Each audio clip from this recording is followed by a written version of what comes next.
Où est la limite? À partir de quand on critique encore un joueur et à partir de quand on commence à salir l'homme? C'est vraiment une question importante. Parce que dans le football, on parle tout le temps de responsabilité.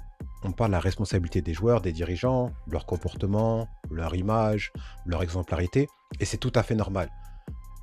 Tous ces acteurs-là ont des devoirs. Et oui, la critique, elle est nécessaire, parce qu'elle maintient l'exigence, elle pousse à progresser, elle empêche que l'on s'endorme. Parce qu'elle rappelle aussi qu'on ne peut pas faire n'importe quoi dans le monde du football. Mais après, il faut être cohérent.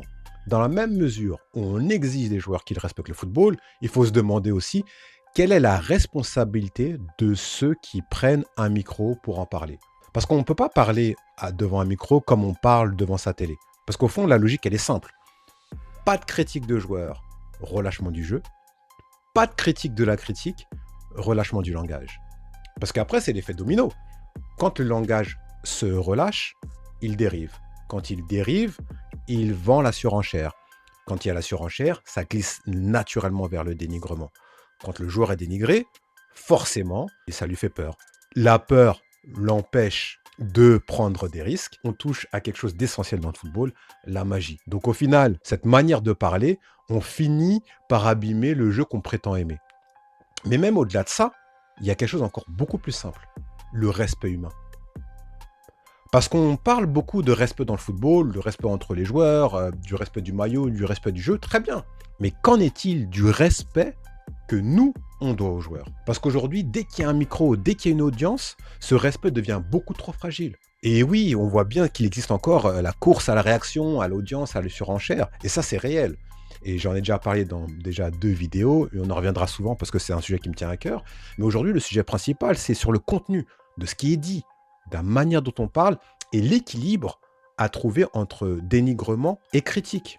Je prétends pas avoir la réponse, j'ai une réponse et l'objectif c'est d'ouvrir justement cette conversation et c'est l'un des objectifs d'en parler sur cette chaîne. Et vous avez vu, aujourd'hui, petit col roulé, petite veste, voilà, c'est un sujet important pour moi qui me tient à cœur, donc j'ai voulu lui donner une sorte de crédibilité visuelle, mais même si on est entre potes, j'aime bien marquer le coup.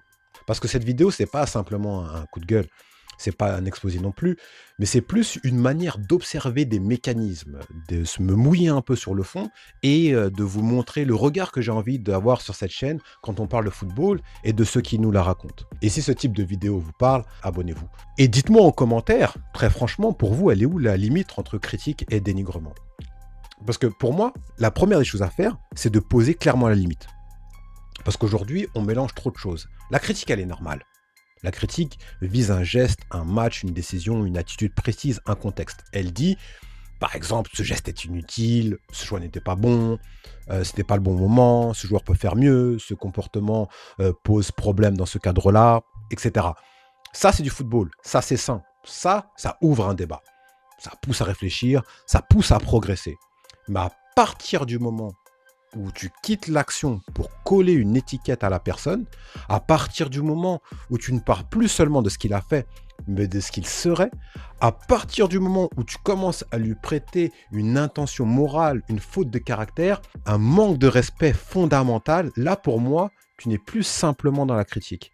Là, tu commences à glisser vers le dénigrement. Et à mon sens, il y a un test très simple pour sentir cette limite. Est-ce que tu dirais exactement la même chose, de la même manière, si le joueur était en face de toi? Pas juste dire que tu oserais le dire, mais est-ce que tu l'assumerais humainement, de la même manière, sans protection, sans sécurité, sans distance avec le micro, sans le contexte de l'absence immédiate? Parce que souvent, le face-à-face révèle ce que le micro masque. Et le problème, encore une fois, c'est pas la dureté. Le problème, c'est le glissement. Le problème, c'est quand on ne critique plus un geste, mais qu'on commence à condamner l'homme. Et s'il y a un exemple qui m'a vraiment donné envie de faire cette vidéo, c'est le cas Cherki, avec le commentaire de Jérôme Roten. Parce qu'on a vu exactement ce glissement. Je reparle le contexte, c'était France-Ukraine, il me semble, où Cherki rentre, il fait des gestes techniques jugés inutiles. Le débat sain, le débat normal, c'était quoi? C'était de dire, est-ce que le geste est utile? Est-ce que c'est le bon moment? Est-ce que dans ce contexte-là, en équipe de France, dans ce type de match, dans ce moment de son parcours, c'était la bonne manière de se montrer? Est-ce qu'il fallait faire le show à ce moment-là ou pas? Est-ce que c'est la bonne manière de gagner sa place? Est-ce que c'est le bon message à envoyer à ce moment précis? Ça, c'est un débat football. Ça, c'est un débat d'exigence. Ça, c'est même un débat qui peut faire progresser le joueur. Mais quand on passe d'un geste superflu à l'idée qu'il y aurait derrière un manque de respect pour le maillot, là, on est en train de changer de terrain. Là, on n'est plus seulement dans « c'était pas un bon choix ». Là, on commence à dire ce geste révèle quelque chose de plus grave sur son rapport au maillot, sur son rapport à l'institution, sur son état d'esprit profond. Et c'est exactement ça le problème. Parce que là, on ne juge pas simplement une action, on juge l'intégrité symbolique du joueur. Et en plus, dans le contexte de l'équipe de France, ce vocabulaire, il n'est pas neutre. Le respect du maillot en bleu, ce n'est pas un mot innocent. C'est chargé, c'est lourd, c'est inflammable. Donc, faire ce grand écart entre un geste de terrain un peu superflu et une accusation de manquer de respect pour le maillot, pour moi, c'est grave. Parce que ce n'est pas une critique technique, tactique. Là, on est dans un jugement moral. Et c'est précisément ce type de glissement qui me fait dire qu'il faut absolument remettre une frontière claire dans tout ça. Et cette limite-là, elle est importante pour une raison simple. Quand on a un micro, on doit penser aux conséquences de ce qu'on dit avant de le dire, surtout dans le football. Surtout dans un sport de passion, surtout dans un environnement où tout va vite, où tout s'extrait, où tout se répète, où tout se charge émotionnellement. Et les grands médias le savent très bien. Ils savent très bien qu'une formule fait une réputation. Ils savent très bien ce que produit la répétition. Ils savent très bien ce qu'un mot peut déclencher dans un contexte donné. Ils savent très bien qu'une parole publique n'est pas seulement entendue, elle sera reprise, simplifiée, amplifiée. Donc à partir du moment où tu sais ça, tu as une responsabilité. Tu dois penser au contexte, tu dois penser à la charge des mots, tu dois penser à ce qu'ils vont devenir une fois sortis du plateau. Parce qu'autrement, il y a deux possibilités. Soit tu n'as pas réfléchi à la portée de ce que tu dis, et c'est déjà un problème. Soit tu sais très bien que ça peut embraser les choses, et dans ce cas-là, c'est un jeu dangereux. Mais dans les deux cas, on ne peut plus faire comme si c'était simplement de parler de foot. Parce qu'à partir du moment où tu quittes l'analyse du jeu pour activer des charges symboliques beaucoup plus larges, tu n'es plus seulement dans le rôle de l'expert de football, tu fais autre chose. Et c'est précisément pour ça que cette limite entre critique et dénigrement est essentielle. Parce qu'elle oblige une discipline de langage. Elle oblige à ne pas faire dire à une action plus que ce qu'elle dit réellement. Sinon, on ouvre la porte à des lectures déformées, des emballements inutiles et des réactions qui dépassent très largement le cadre du jeu. Et là, il faut parler des grands médias. Parce que le problème ne commence pas dans les commentaires ou sur un compte anonyme. Le problème commence souvent plus haut. Il commence avec ceux qui ont la légitimité, ceux qui ont un plateau, une audience, ceux qui font la répétition, qui ont le statut de voix installée.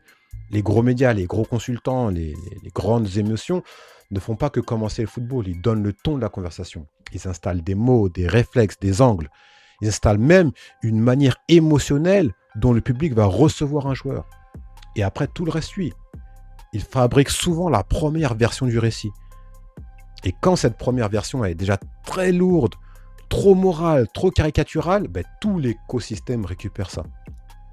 C'est pour ça que la responsabilité, elle est immense. Parce qu'ils ne sont pas juste une voix parmi d'autres. Ils sont la voix qui rend une manière de parler acceptable. Aussi pour ça que le manque de recul chez eux est beaucoup plus grave que chez un supporter qui s'emporte devant sa télé. Le supporter, il réagit, alors que lui, le média, il structure. Et quand cette structure se relâche, c'est toute la conversation qui se relâche derrière. Et ce qui me frappe, ce n'est pas seulement l'excès de certaines phrases, c'est aussi le manque de remise en question derrière. Parce que dans beaucoup de grands médias, j'ai l'impression qu'ils ne tirent jamais vraiment les leçons du passé. Il y a une phrase de trop, une séquence qui va trop loin, un emballement se reproduit, puis on passe à la suivante, très vite. Comme si de rien n'était. Comme si la mémoire morale de ça était extrêmement courte. Et pourtant, c'est là qu'on devrait apprendre. C'est là qu'on devrait s'ajuster. C'est là qu'on devrait se dire « Ah, là, on a dépassé quelque chose. » Parce qu'en vrai, se tromper, ça arrive. Aller trop loin, ça arrive. Parler trop vite, ça arrive.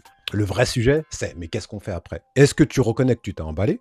Est-ce que tu vois l'effet de tes mots? Est-ce que tu modifies ta manière de parler ensuite? Et que ce manque de remise en question finit par créer une habitude d'excès, une habitude d'impunité, une habitude de parole sans mémoire. Et quand, dans les rares fois, il y a une remise en question, il y a le refuge extrêmement pratique du « j'ai le droit de donner mon avis ». Ça, c'est ce que j'appelle la phrase parapluie. La phrase qui est censée protéger de tout, qui lave de tout. Une phrase qui permet de parler plus fort, puis de se retirer derrière une pseudo-liberté d'expression. Sauf que non. Le sujet n'est pas de savoir si tu as le droit de donner un avis. Évidemment, tu as le droit de donner ton avis. Le sujet, c'est qu'à partir du moment où tu prends un micro et que tu as une audience et que tu as une émission, ton avis n'est plus un simple avis privé. Un avis privé reste dans ton salon. Tu peux parler comme tu veux. Un avis médiatisé devient un acte public. Il produit un effet.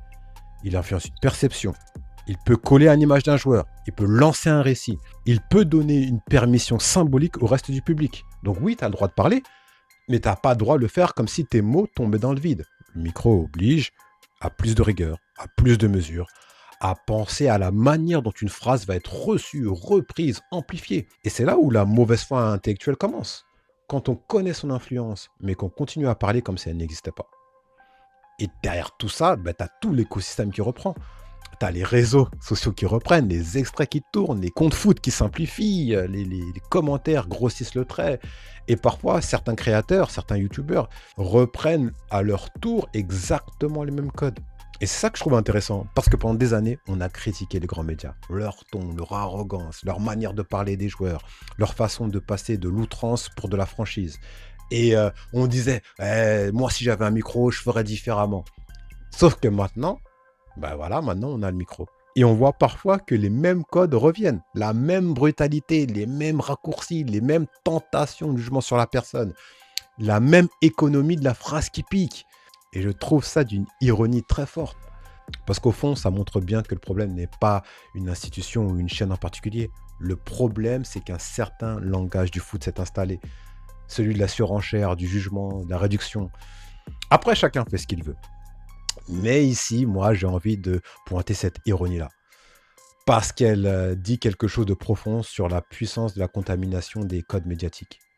Parce qu'aujourd'hui, on le voit très bien, les réactions marchent, la surenchère marche, la phrase dure marche, le jugement sec marche, le clash marche, ça fait parler, ça fait cliquer, ça fait réagir, ça fait circuler.